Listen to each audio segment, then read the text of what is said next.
If you're just on the gas because you're too worried about getting on the gas to do a sick burnout, I know it's fun, but then it also is more dangerous, which is probably the fun part for you. But a lot of us are getting on with their adventure bikes now. We're trying to not be in the danger zone, and that's what these 3 tips are going to help with.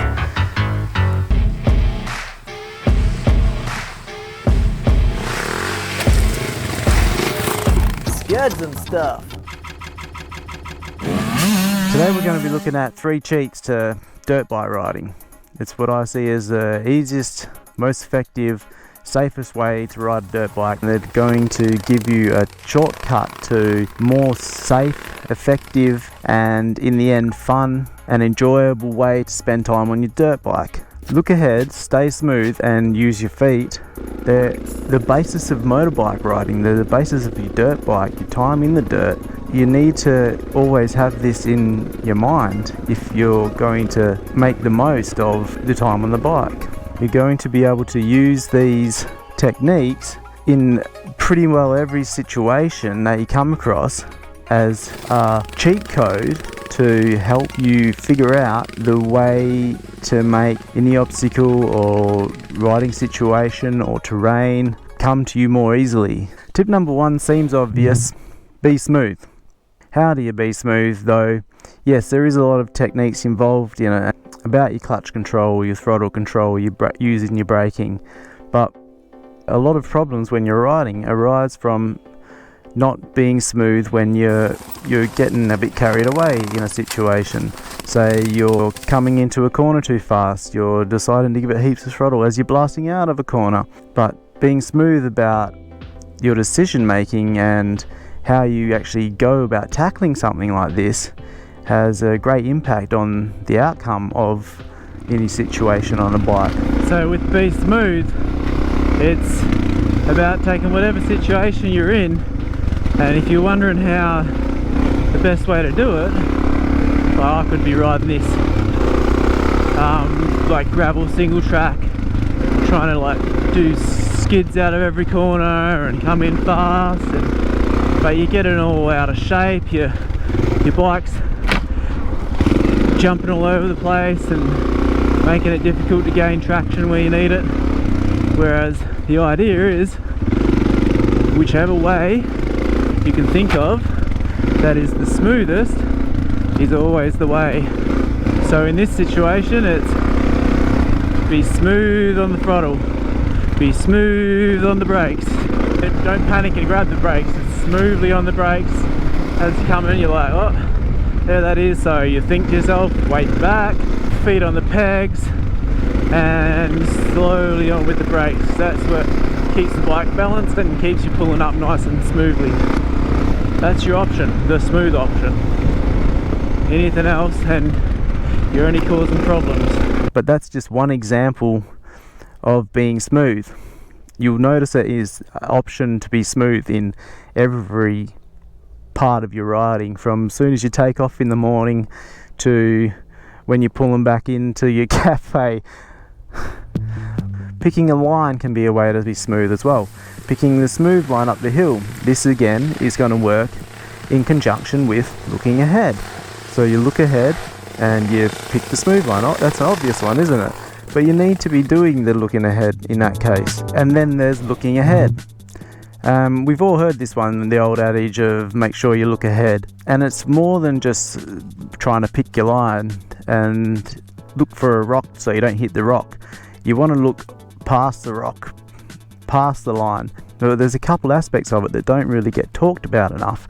If you feel when you're riding that you're going fast, you have to understand that that's because you're not processing what's coming at you fast enough. If I'm coming into a corner fast, or I'm like, yeah, I'm like hell killing it today, you know at that point that everything's happening too fast. If you're actually going fast and you're processing everything fast enough, you don't feel like you're going fast. You do this, one of the ways is looking ahead. If you look ahead far enough, then you're in a time warp. It's slow motion, baby. You can take in what's coming up and you're making your decisions early enough. If I'm looking up to the corner, I'm made that decision. This is my line. I've looked at the terrain in front of the corner and what it's made of and how it's going to affect the bike and how I'm gonna have to enter it in this case, and then the corner doesn't come rushing at you. So it slows down time. This works for on the flat for a corner as suggested. It works for hills, uphill, downhill. It works for logs, obstacles, ruts. It works for everything. It also means you're going to then be set up early, and which helps with the be smooth. If you're setting up early, you've got your bike set up how it needs to be as you're coming into an obstacle. Let's go for cornering again. Now your bike is not juttering all over the place, so you can balance with your rear brake and your front brake as it smooths and keeps the bike nice and balanced coming in through the corner. Looking ahead on a hill works in two ways. It lets the bike do its thing and it gets the decisions done early so as to not pile on. Example, like looking close when you're going up a hill, it feels like so much is going on if you're just looking at your front fender. Whereas as soon as you get your head up, the ruts become smaller, the ledges become smaller, the rocks become smaller. You're looking past them now. Your bike knows how to deal with it. You just need to get out of the way. So I think we can appreciate going up this hill, there's a couple of odd tricky bits, and I'm going to do it without looking ahead properly, and then I'm going to have another run at it and actually look ahead, get my head up, get my eyes up so I can actually see what I'm doing, and we'll see how we go. Here we go with not looking where I need to be. My eyes aren't going to be up far enough ahead. It's going to make it difficult to figure out where I want to be because I'm concentrated on what's in front of me too much. I've stuffed the line up because I'm not looking up. Everything's coming too fast. Can't make decisions quick enough. So this is with having my eyesight up, looking where I'm going, looking past the object, and everything looks smaller, everything looks easier, everything happens slowly. I can pick my line easy. You shouldn't be going faster than you can see. And what I mean by that is whether you can see way up in front of yourself because you've got a 300 meter stretch of straight, or if you've got corner to corner. You don't know what's coming around the corner. We are out in the bush, we're adventuring, we're out on this new terrain we've never been on before. You can't see if there's a roo or an animal or another motorbike or a four-wheel drive. You need to be setting up for as if there is something around the corner. Looking ahead will also help with your balance as your focus is on the horizon, so that helps your body and your bike go towards where you're looking. Not many people are looking far enough ahead. If you ever feel like you're going fast, you're not looking far enough ahead. So to get your eyes up, that's where the feet thing comes into play. Tip number 3 of my cheat code. This is the biggest tip of today. You cannot stress enough how important it is to use your feet. You can't use the first 2 tips of this video if you don't use your feet correctly. You can't ride a motorbike safely and effectively if you don't use your feet properly. The motorbike is controlled at the feet. So how do we use our feet? Well, we've also heard this before. Get on the balls of your feet and get your toes in. Getting your toes in helps to hold the bike with your knees, but also it will keep you safe by keeping your toes out of the surrounding terrain. You have your toes out and you can be knocking on the rocks and the shrubs and the bits and pieces, the ant hill, as I found out on one of my rides. No!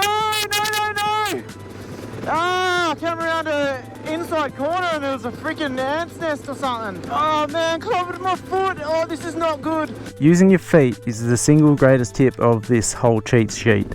It all starts here. You shouldn't be riding basically without your toes in properly on the bike because you haven't got that contact patch with the bike then.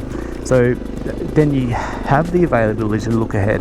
You can't look ahead without that good contact patch. Say that rock does try and kick you. Your legs are now holding the bike straight. If you have your toes in, your legs, your strongest muscle on your body, have already keeping that bike straight. If you do hit something you don't notice. So trying to put weight into my feet heading down a hill because I'm sort of using my knees against my seat to then create some traction weight for my feet to push down from.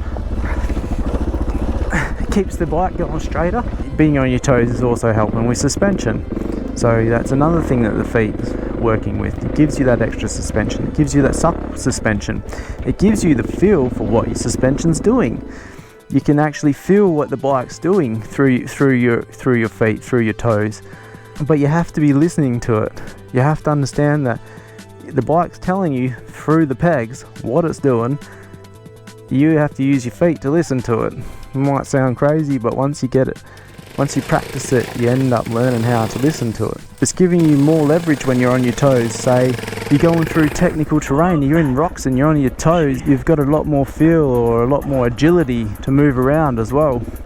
Say you're standing on a stick with the stick in the arches of your feet and you try and jump off the stick and not use your toes, and see how high that gets you. Whereas if you stand on a stick on your toes, that's how you jump, isn't it? Because you got all that leverage, you got all that force to push down. So that's what I like to call free traction. So you use that when you're cornering, that leverage. If you are on your toes, your ankle is creating that traction as well. Essentially, when I'm riding, I will just be passing the bike between my feet. Whether I'm going in a straight line or cornering, there's always weight in the feet, and you can use the bike to make that weight in your feet. If you find that you've got weight in your hands, you'll be able to transfer that weight into your feet, get the weight off your hands, and you're going to feel a lot more stable. The bike gets to do the work then. You essentially shouldn't have to ride with your hands on the handlebars. Like,